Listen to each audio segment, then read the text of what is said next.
Unauthorized opinions expressed on the internet would be censored. We are live. We are live. This is real. Welcome back to Unauthorized Opinions, UOPod.com. Like, share, subscribe. It's pure propaganda and it's super cringe, by the way. I literally went to the polls with nothing in mind. I saw a can of orange soda in the parking lot. And I was like, yeah, there we go. An unopened can of orange soda just chilling in the parking lot. I was like, yeah, I got to vote for Trump, dude. Your podcast sucks. It's mental, mate. It's absolutely mental. I'll be honest, I thought it was kind of offensive when you talk so much about the Loch Ness Monster. Political climate. And Andrew, treat yourself, okay? Especially if you start, I don't know, getting in good with homeless people. Unauthorized Opinions, streaming everywhere at uopod.com. Cock-a-doodly-doodly-doo, man. Guess who's back? Back again. I see the screen just turned on at the same time that we started. I don't know.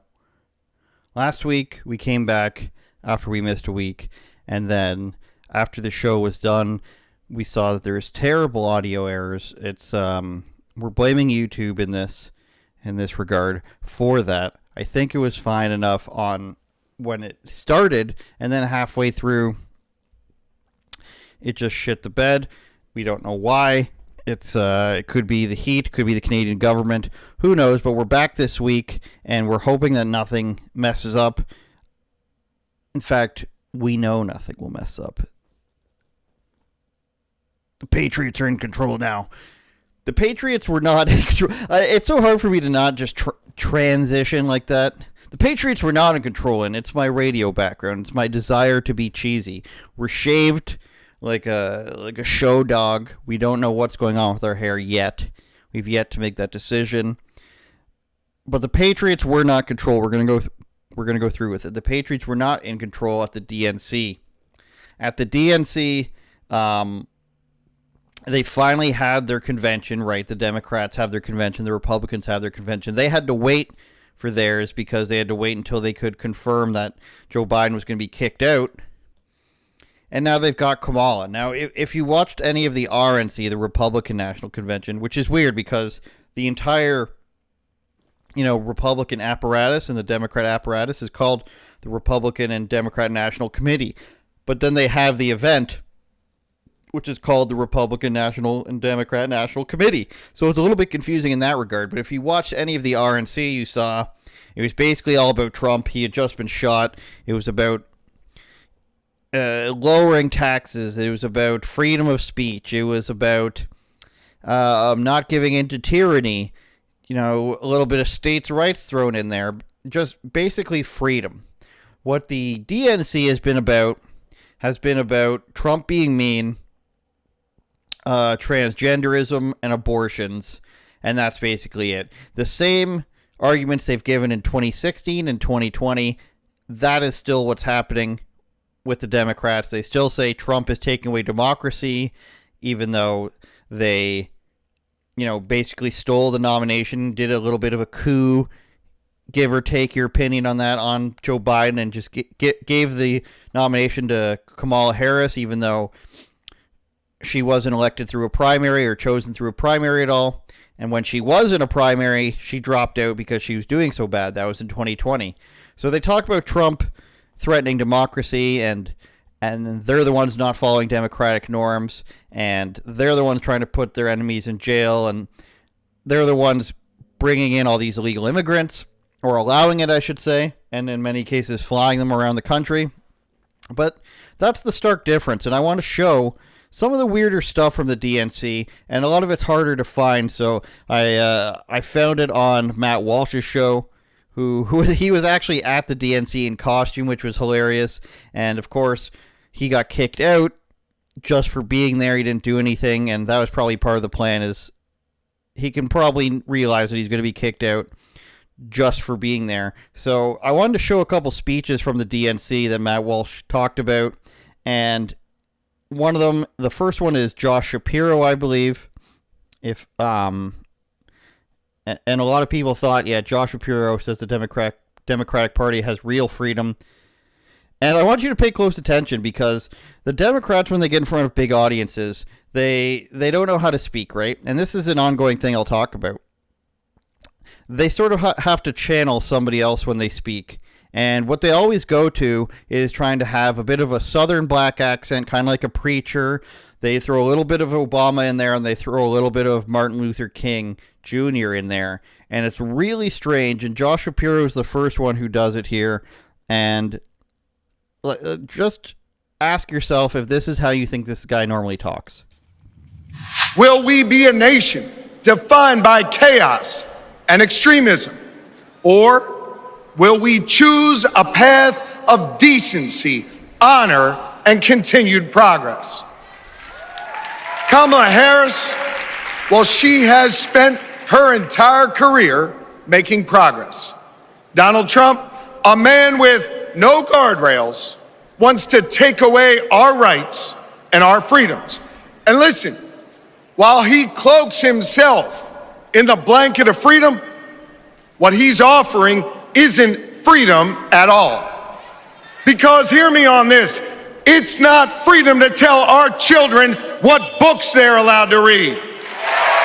And he cloaks himself in the freedom of the American flag. Like, you might as well just be in a hardcore evangelical church of some kind. And I wanted to stop it right there, because that was his first claim in this part, where he says it's not freedom to tell our children what types of books to read. And of course, what he means by that is you shouldn't have a problem with your children having access to books with pornography in them, with, camp counselor sex is one of them. One of them is called Flamer. If you've ever heard of this book, it's called Flamer. And that's been controversial from everywhere from Calgary to, I believe, Tennessee, where it's this story about a kid basically being groomed at summer camp by a man, and there's all these, change room scenes, male nudity, and all this stuff. This is one of the famous books that has been removed from school boards. And then, of course, there's teaching kids about drag queens and how hot and sexy they are, and teaching kids about transgenderism and how there is no gender, but you got to change genders, all this gender stuff. And instead of actually talking about what's in these books, and quite like this guy and the Democrats don't want to talk about Kamala Harris and any of her policies or anything she's done, they don't actually want to talk about that. They just want to deflect and say that it's something else. This is actually book burning. This is actually, what do you think of when you get on the topic of book burning? People think of Nazis. People think of fascism when they say, we're burning religious books, we're burning all these different texts because we only want you to follow our doctrine, our beliefs. So they just invert that and say, if you don't want to follow our creepy doctrine and our beliefs, which involve men dressing up as women and showing nudity in books to your 11-year-old, for example, then you're book burning. You're actually doing the things the Nazis did. You're actually doing the things that the fascists did and the communists did, and that's bad. But we can't talk about what we're actually getting rid of here. So it would be like, a kid goes to school and he says, my parents threw out the stuff I was going to eat today. And then the teacher's like, when I was eating dinner last night, my parents took what I was eating away from me, and they said, you can't have this anymore. And the teacher comes over, and he's shocked. He says, Billy's telling me that you're taking his food away. And the teacher learns from the parent that they're saying, actually what happened was we didn't let little Billy eat a second slice of cake. We didn't think that was healthy for him.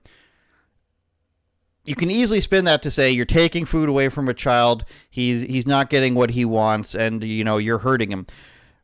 When people are taking away weird, creepy books from your kids, it's not book burning and book banning. It's actually just applying things that are inappropriate for children, applying a rule for children that they shouldn't be exposed to these things, which is completely normal, right? They didn't want Harry Potter in schools. I'm sure they didn't want Lord of the Rings in some cases in schools because of witchcraft, and now we've completely gone the other way. Whereas things that actually shouldn't be in schools for kids, it's now bad to ban them. And that's what Josh Shapiro is saying here. Let's see what else he had to say. No, it's not. And it's not freedom to tell women what they can do with their bodies. And hear me on this, it sure as hell isn't freedom to say, you can go vote, but he gets to pick the winner. That's not freedom. But you know what? You know what, Democrats? We are the party of real freedom. I don't know what he's talking about there. He gets to go choose the votes, or who wins with your votes. I don't understand what that means. If they're talking about election fraud or fraud, in case YouTube still cares about that, that's obviously the Democrats who, keep dead people on the voter rolls, want illegal immigrants to vote, have done actual legislation to try to get illegal immigrants to vote, ballot harvesting as they did in Minneapolis, muling as they did across the rest of the country, boarding up the walls, covering up the walls during the vote counts, pulling out the extra bins, floods everywhere. It's an ongoing strategy of the Democrats to say, we don't actually do that. They accuse the other side of what they've actually done. And so I don't know. The actual freedom here, abortion laws, I don't see how that's freedom. That's not in the Constitution. You're not going to find any place in the world where it's written into a Constitution that was made, pre-2016. Let's just throw out there where abortion is some sort of right or freedom. That doesn't make sense. Whether you want to believe that it's a child or not, there's no freedom to have an abortion or kill a living being in any form, whether you believe it's viable or not. There's no distinct freedom for that. You don't have the freedom to go out and just there's no explicit law that says this is okay, right? There might be no laws against, going out and killing a squirrel in the street. Maybe there is, I don't know. But there's no enshrined freedom, the freedom to kill a squirrel. It doesn't make any sense, and this is what they say just because they don't have anything else. We don't have freedom. You're taking away my right for my 7-year-old to, read a book about transgenderism. Okay, you might want to say that book's being taken away, and it's wrong to take that away, which I would disagree with, but it's not a freedom. There's no freedom there's a freedom of association. What comes after that is not a freedom to read a transgender book to a 6-year-old. You see what I'm saying? It's like they just conflate freedoms and constitutional rights all the time, and what it means is if you don't let me do anything that I want, anything at all, if I can't just do whatever I want and you disagree with it, then you're taking away my freedom. Can I build a nuclear bomb in my backyard? Are you taking away my freedom if I do that? Maybe. I don't know. But this is the Democrats. This is how they conflate everything so that they don't actually have to talk about anything that they've done or anything they do. We're going to move on to AOC. And if you caught that last part about, Josh Shapiro, if you could even hear what he was saying, you could hear that he was doing this weird Obama-esque accent, Southern black guy accent. Very strange. And now AOC, we know how she sounds like a Valley girl, even though she's from New York, a rich place. What does Michael Knowles call her? I don't know. Allie Cortez? I don't remember. But Alex Cortez. I don't remember what he calls her, but this is AOC doing her best, Southern Baptist preacher voice. Because we know that Donald Trump would sell this country for $1 if it meant lining his own pockets and greasing the palms of his Wall Street friends. And I, for one, am tired of hearing about how a two-bit union buster thinks of himself as more of a patriot than the woman who fights every single day to lift working people out from under the boots of greed, trampling on our way of life. What is this? And first of all, being against a union is not anti-American and anti-patriotic. Unions are largely very far left-wing and conduct shakedowns and take your money and take hardworking tradespeople's money and don't do anything for them with it. So I would wholeheartedly reject the idea that being against a certain union or any certain union is anti-patriotic. I'd love to hear the argument. But what is all this stuff and this and that? It's like they all did this course and cloaks and daggers. It's like a TikTok video. Did they all take a course, a crash 2-hour course on, speech giving before the event? They must all get directions. Like if they're at the top, like AOC, who's a congresswoman, and Josh Shapiro are, and, Hillary Clinton used to be, I'm sure they get like PR lessons and, almost informal classes on how to give speeches, if not formal ones. And they come up and they say, use these emotives, emulate what you're talking about. This 2-bit, quack, quack, quack, the Easter egg thing. And this is what it comes out as. It's completely unnatural, completely ridiculous. And everybody knows AOC doesn't talk like this normally. We all know that she's putting on a show here, but they don't care. Again, they're not talking about their own policies. They say Trump is bad and Kamala good, and that's it. Kamala's out there fighting every day for what does she do? She doesn't do interviews. She doesn't make appearances. She just sort of, gives one-liners and laughs about it. What does she do? Like, what policies does she go around talking about? If she was doing that, they would amplify it, and she's not doing it. I don't know if she's ever visited the border yet, but she was in charge of it and didn't visit the border. The economy is in the tank, job market's in the tank. They say, no, it's actually great, you're wrong. They don't actually do anything. They just want to focus on Trump bad. In 8 years, all their whole strategy just been just say Trump is bad. It's because they're brain morons. They don't care. As long as you're doing what they say, that's all they care about. They don't actually want to do anything. Find me a person that you respect online who's just like, I'm a Democrat. Find me one. Find me a respectable, intelligent man who has in-depth conversations that you agree with. And it's not just a person who's pushed on Reddit. It's not Kyle Kulinski or David Pakman. Because we all know they're wieners. Find me a guy that you actually think is a Democrat, that is intellectual. You can name Bill Maher for me if you'd like, but he doesn't seem to like, he has some good opinions, he has bad ones. You can think of Piers Morgan, you can think of Jimmy Dore, who I like, but he wouldn't say he's a Democrat. People are only Democrats in name when they think it's going to benefit them. That's the only time it happens. You've got people who are right-wing or conservative that actually believe in things. You've got people who are hardcore progressives, even though I vehemently disagree with pretty much everything they say. They are actually firm in their beliefs, and they actually will have an argument about it, and maybe they're going to tout some, really strange stuff, but they've actually read about some stuff. But the actual Democratic Party is filled with people who are just opportunists. And that's why you see so many of them just go out there and they just seem unnatural. They don't know how to act. They're either just very out of touch rich people, or they're people that are there because they've been asked to be there, or because it's good, business opportunities to be able to just say, I'm a Democrat, so I toe the party line, so work with me, please. Mark Cuban style. I guarantee you Mark Cuban doesn't believe anything that the Democrats tout.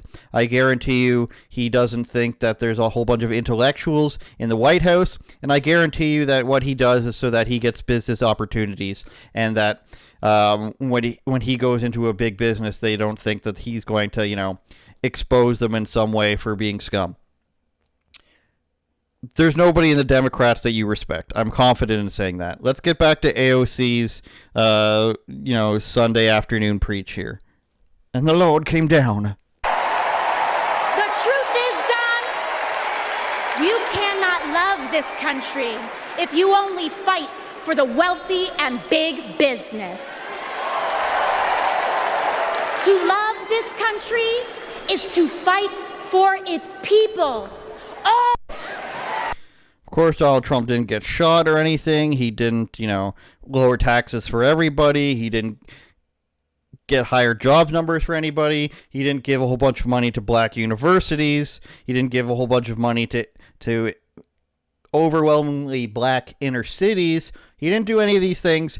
But because, businesses were able to thrive under Trump, that's somehow a bad thing. What you want to do is give all your money to the unions, even though they wouldn't exist without the companies. It's a real give and take. You might say things are a little bit complicated, and AOC has no idea what she's talking about. AOC wants to come out here and she wants to further her own brand, because once she's gone, once she's out of office, just like Tulsi Gabbard, it's going to turn into podcast time. And it's going to turn into it's going to be obvious that it was never about actual politics. It's going to turn into my celebrity and cut my life into pieces is my last resort. If you disagree with me, you're killing me, which is what they all do. Network, Jen Psaki, MSNBC, they never wanted to be in politics at all. They just wanted to be in the spotlight, and that's what's going to happen with AOC. Our third and final speech comes from, just a stand-up human being. Her name is Oprah Winfrey. Maybe you've heard of her. She's been influential in the way that, cult leaders have been on her show, and, alleged sex traffickers have been on her show. And she's allegedly involved with terrible people, but Oprah Winfrey's the greatest. And, she's always been a Democrat supporter. These high-ranking Democrat supporters like her and Tom Hanks, for example. Again, there's not going to be any hardcore Democrats writing, World War II movies. They're not going to be able to put out real cinema like Tom Hanks has put out, because he's not actually a Democrat. He's just a fake guy who wants to be able to do business, and so he will say what he needs to say to whomever is in power. Oprah's the same way. Does Oprah Winfrey, who grew up as a poor black woman and struggled and made her crappy TV show into super successful one that every stay-at-home mother watched, does she and is probably a cutthroat business person? Is she actually a Democrat who believes in what they're saying? Of course not. She cares about money and power. Let's see what she had to say at the DNC. The redwood forests, love those redwoods, to the Gulf Stream waters. I've seen racism and sexism and income inequality and division. I've not only seen it, at times I've been on the receiving end of it. Oprah Winfrey, who is a billionaire, of course, and I think that's basically what Matt Walsh says. We're going to press on forward to the rest of Oprah's speech here. We have all seen brave people walk onto the stage and share their most private pain. Amanda and Josh, Caitlin, Hadley, they told us their stories of rape and incest and near-death experiences from having the state deny them the abortion that their doctor explained was medically necessary. And they've told us these things for one reason, and that is to keep what happened to them from happening to anybody else. Because if you do not have autonomy over this, if you cannot control when and how you choose to bring your children into this world and how they are raised and supported, there is no American dream. So obviously that doesn't make sense, right?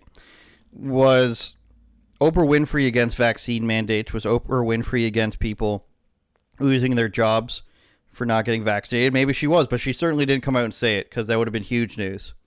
So complete hypocrite right off the bat, right? Like, you can look at that, and we only have to go back a couple years, which they want you to forget about. That's the only way they could win, is if you forget everything that's ever happened. But Oprah Winfrey wants you to forget about 2 years ago and say, we care about bodily autonomy. If you can't have bodily autonomy, then basically you're killing us. But that wasn't the case 2 years ago, but about abortion it is. So literally inject yourself with something that's going to... What am I saying, YouTube? That's going to make love to you. Literally inject yourself with something so that you can keep your job. But if I can't have an abortion whenever I want it, it's the end of the world. And her statement there to say, to bring a child into the world whenever you want, that's just not scientifically the reality. Whether you have a hard stance on abortion or not, there's no reality where you just get to choose when you can bring your kid to this world. Because if you are choosing when to bring a kid into this world, that means you are choosing to kill them. And whether you believe that to be the case or not, that is the reality. Because what if you have what are the scenarios here? You have a kid that's you're 7 months pregnant and you're having a premature baby. Do you get to choose when that kid can you shove it back in? 3 days before your due date, 18 days after your due date, you see some women who are, they get gigantic from their pregnancy because they're overdue. And then they say it's dangerous, we're going to have to do a C-section. Do you get to control that? No, she's talking about abortion. She's talking about the termination of something. Whether you think it's killing or the termination of something, this is not a natural thing. You do not have this. There is no natural law that says you can control when something lives or dies. That's like suggesting that you just have the power of your own life or death. If the government doesn't let me control when I die, then they're oppressing me. I don't understand. If there's a pregnancy and you terminate it, no matter what your beliefs are, you are deciding to terminate or kill or end or whatever word you are comfortable using. If you're not comfortable with having the reality, that is controlling it. There's nothing natural about it. That is an artificial ending of whatever you want to call it, right? Because if we go back less than 100 years ago, 1960 or something, I don't know, however long before abortion started becoming a thing, there was no control over... There is nothing written into the Constitution. Again, we're back at this. This is not a natural thing. They want you to believe that this is a natural and normal thing.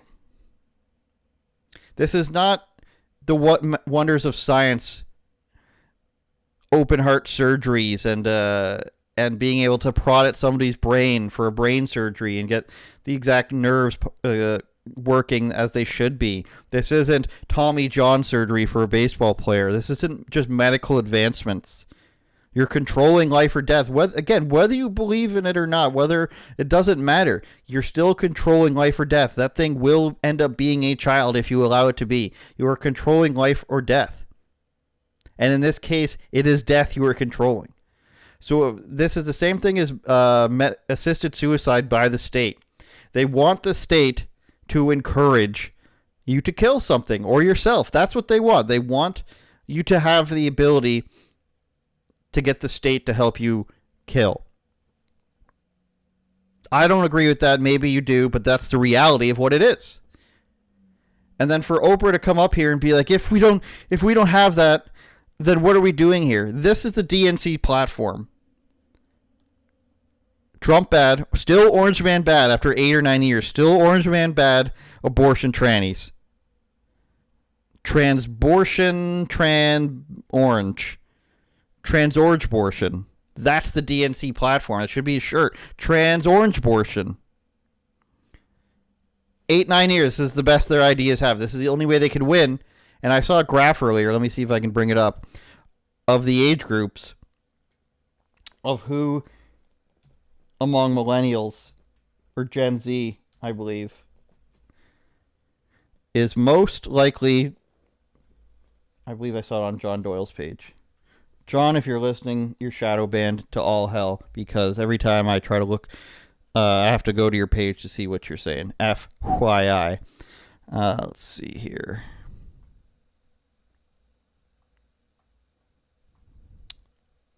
Thought I saw it on his page.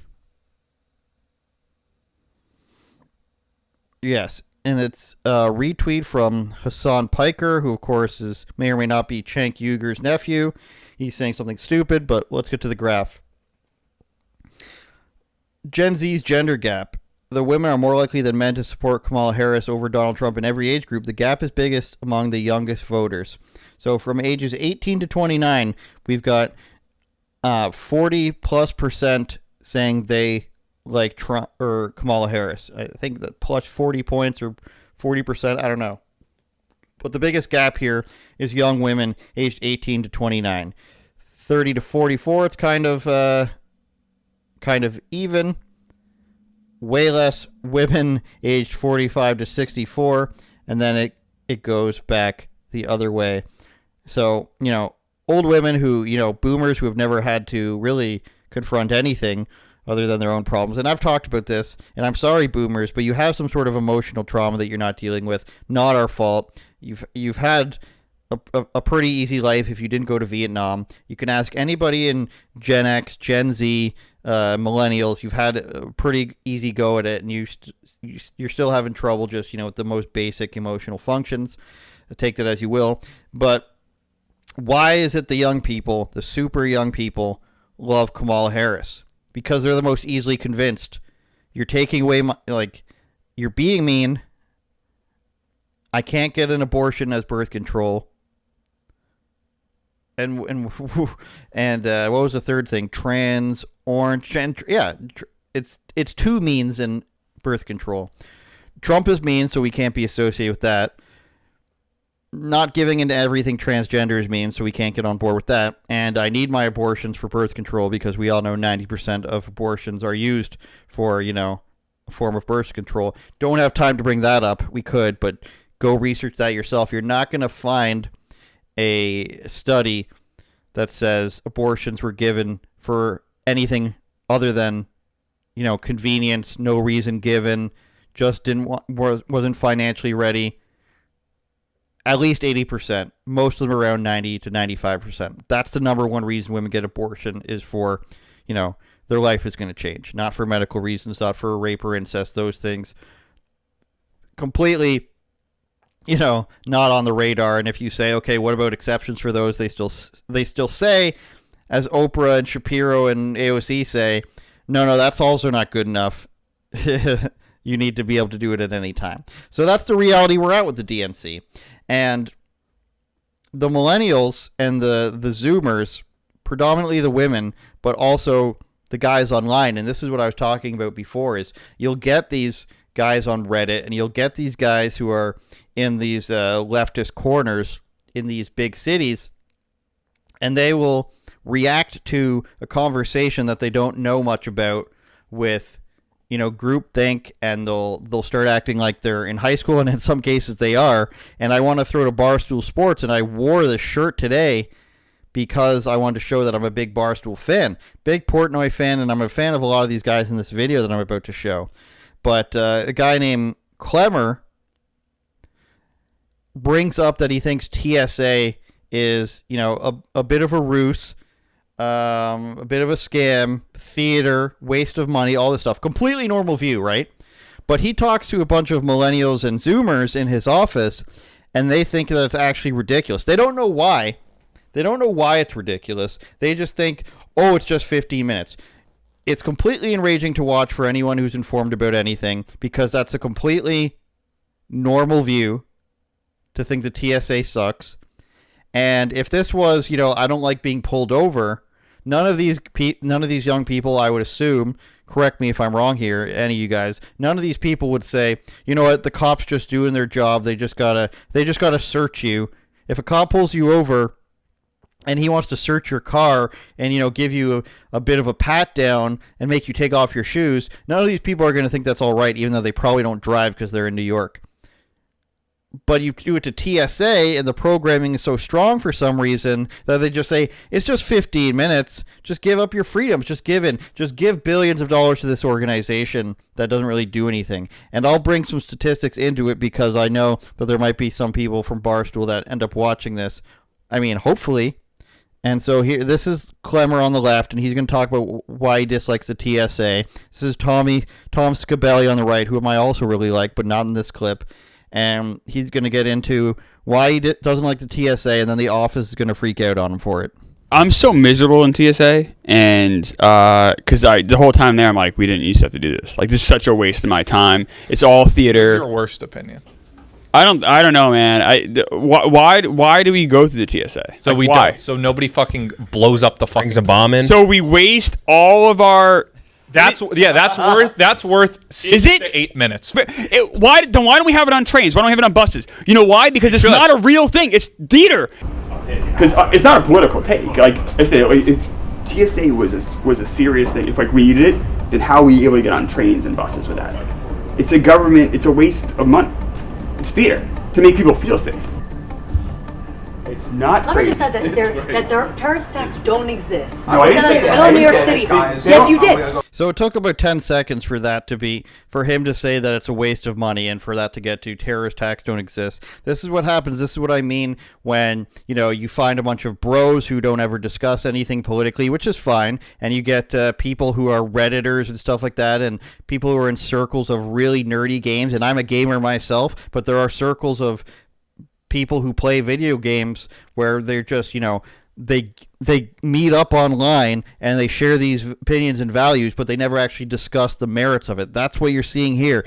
These people, there's some sort of weird programmed reaction. I don't know about TSA. They don't seem to know that TSA doesn't exist in other countries, and they don't seem to know that terrorist attacks have happened in other countries. And there's also the fact that before 9/11, this wasn't a thing, and that doesn't mean there was never a terrorist attack. But watch on, it gets worse. And again, I'm a fan of these people, but this is just painful. 2 weeks before 9/11, he says this. Oh my God. Didn't say that.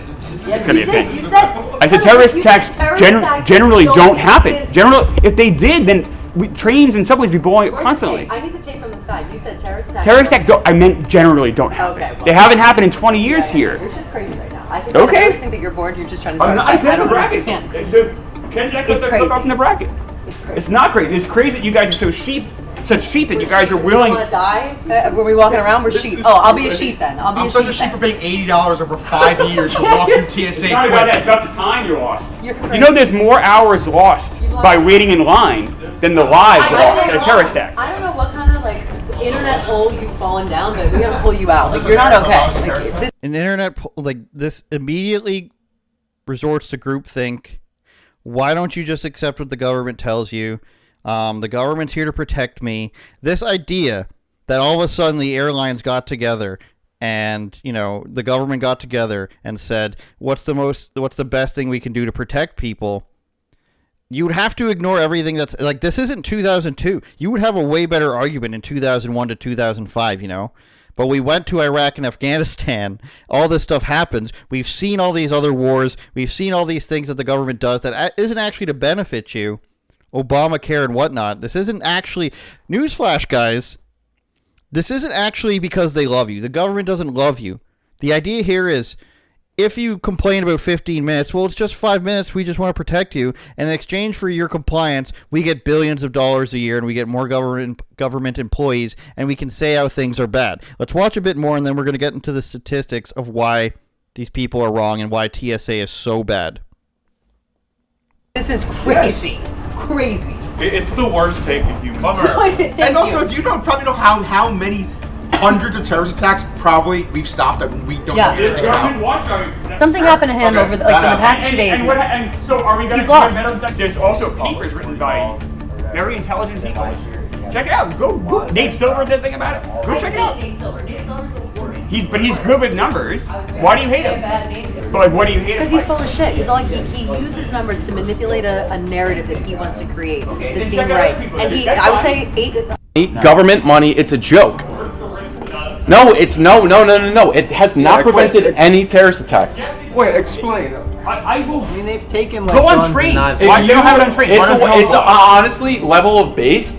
Like it's like you start off with like taxes are fraud, then you go a few levels down, and you're like TSA is not worth it. Well, I mean, TSA stopped 3,269 firearms at airport security checkpoints nationwide during the first half of 2024. And having So there's a statistic that Glennie Balls used, and again, I love Glennie Balls, but this is a statistic that he goes through here, and it doesn't actually mean anything. This is what happens in, when you're not involved in this sort of stuff. And I understand that off the top, the instinct is, well, it's protecting us, but it's not, because the government doesn't actually love you. So here's what I think he looked up and found right away, this happens when... I'll just read this for a second. So, according to TSA, across 8 Pennsylvania airports, and this is from CBS News, they confiscated 103 guns in 2023, a serious uptake. And then, overall, TSA confiscated 6,700 guns across the country, an increase of 195 from 2022, when 6,542 guns were taken at checkpoints. And that goes on to say, which I don't believe he mentions. Should we go back to that for a second? Hold on. Let's go back to that so we're clear on what Glennie said.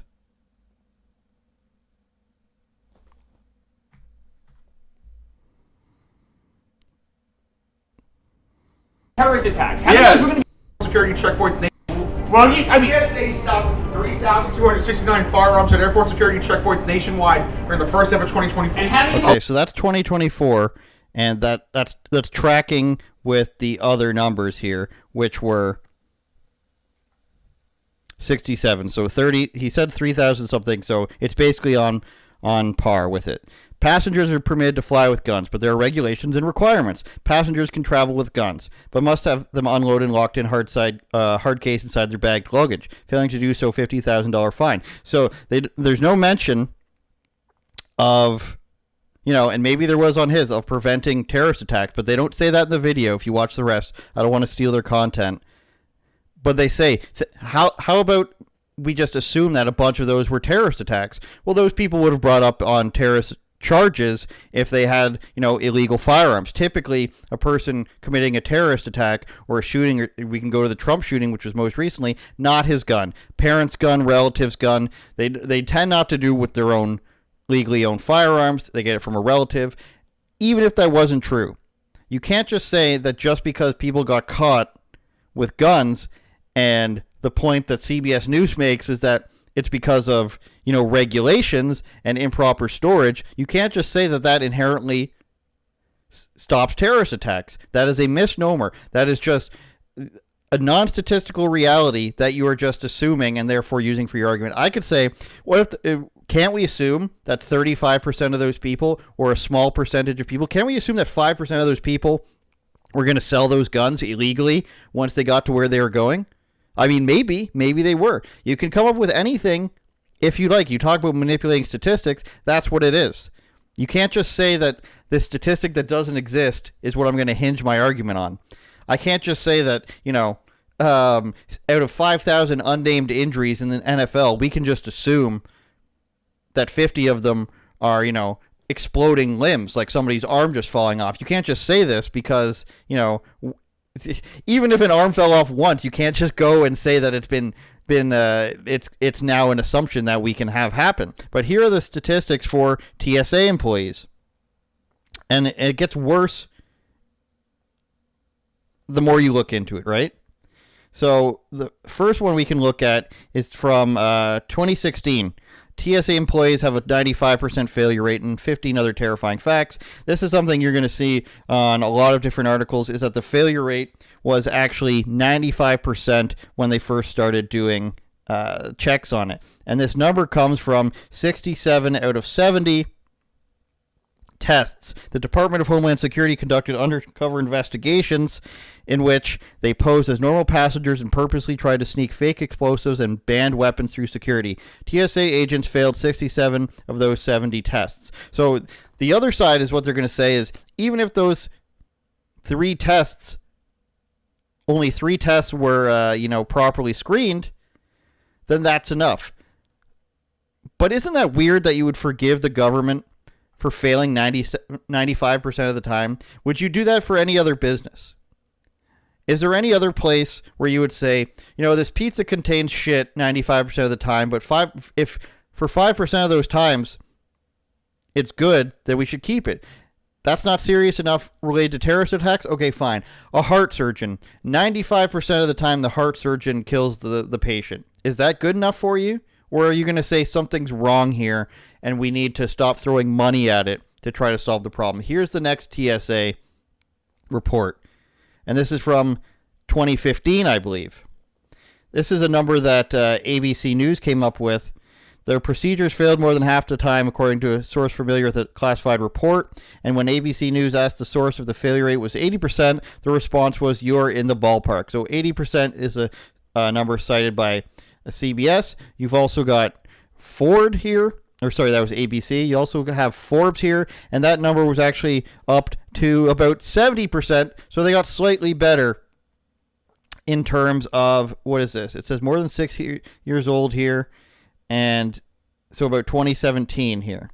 The number they ended up getting was a 70% failure rate, which is an improvement on the 95% failure rate. Undercover investigators working on the Department of Homeland Security's Office of Inspector General managed to sneak fake guns, knives, and explosives through checkpoints earlier this year, getting the mock weapons through a depressing 70% of the time. So Chris Klemmer is completely right about this. It's if this was a gigantic concern, you would have this everywhere, which is why when the president goes somewhere or when there's a high crime area, they do checks, they do random stops. Because you can't prevent this stuff just by throwing money at something like that. It's the likelihood or probability of a terrorist attack has to be so well planned out and so fanatical in getting done what they want to do that it's so rare, and it is so rare. And I'm not saying we should do nothing to stop it. All I'm saying is what Klemmer is saying is that it's a joke and it's a money pit. And it fails almost all the time. And the reaction to it, where you say, "This is insane, how dare you talk like this, and I can't believe this is your craziest take and your worst take," that you're not thinking about anything. You're not having an argument. You're just taking, literal like Mean Girl high school idea of, this sounds funny to me, and we're all going to band together and make ourselves feel better about our poor reaction to this. And therefore, we don't have to have an actual, knowledge in it at all. Glennie Balls actually goes and looks it up. Before he looked it up, he just had this opinion about it. And this is programming. This is what people don't understand. This is when you don't understand that you've been programmed because you say these things and you speak in a certain way that you don't realize that other people can spot out.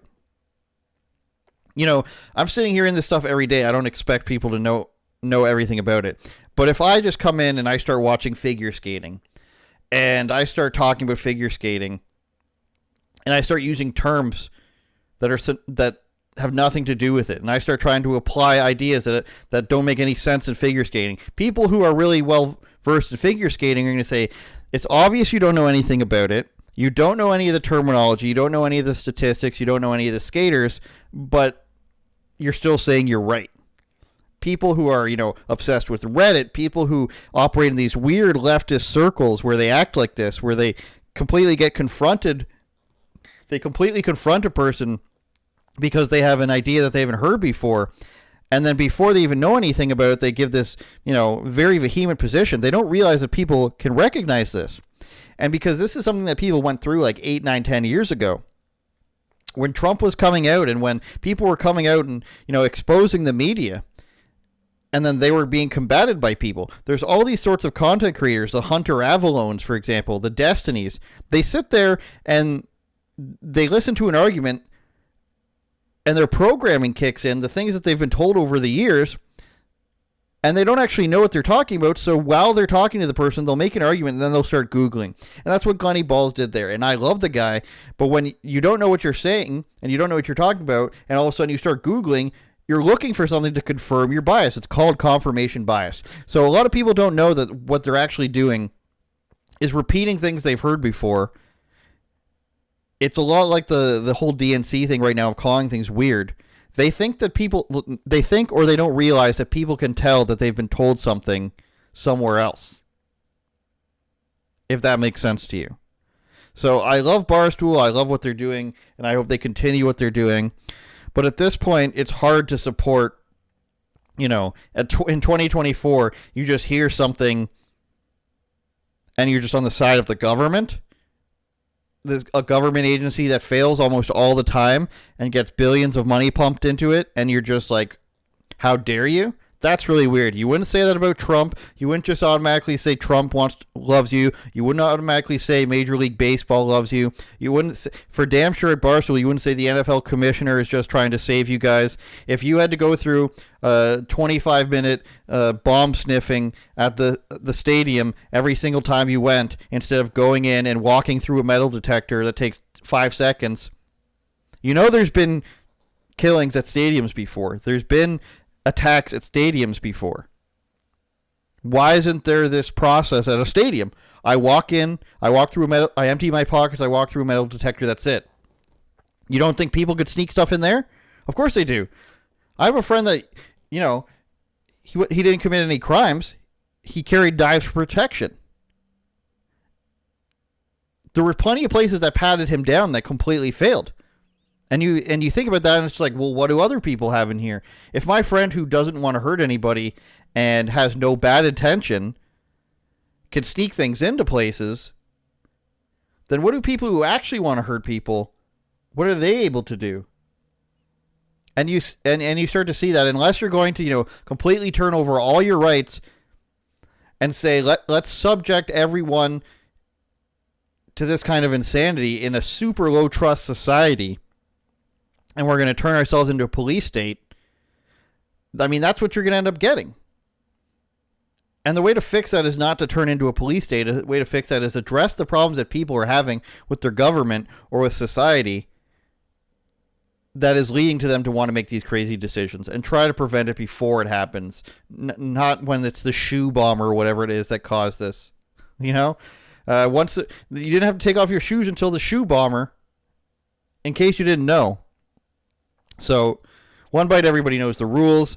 I love the place. We didn't have time to get to what we were actually going to talk about in regards to Meta. Maybe we'll do that in a midweek podcast. We've got some bonus content coming up on the Patreon account. It is going to be patreon.com/UOPod. We've got bonus interviews up there right now that you need to see. We've got some content with NHL players coming up soon. And I've got a few more interviews. A Cajun chef. I've got a guy who... what did he study? The Sony hack. That was a good one. So we've got a few good interviews ready to come out for our full-length podcast midweek, and we'll make them bonus to start. We'll make a couple of them bonus podcasts, I think. And so we hope that you like and share and subscribe. If you have any comments regarding any of the things we talked about, feel free to comment. Patreon.com/UOPod. Turn it up, George.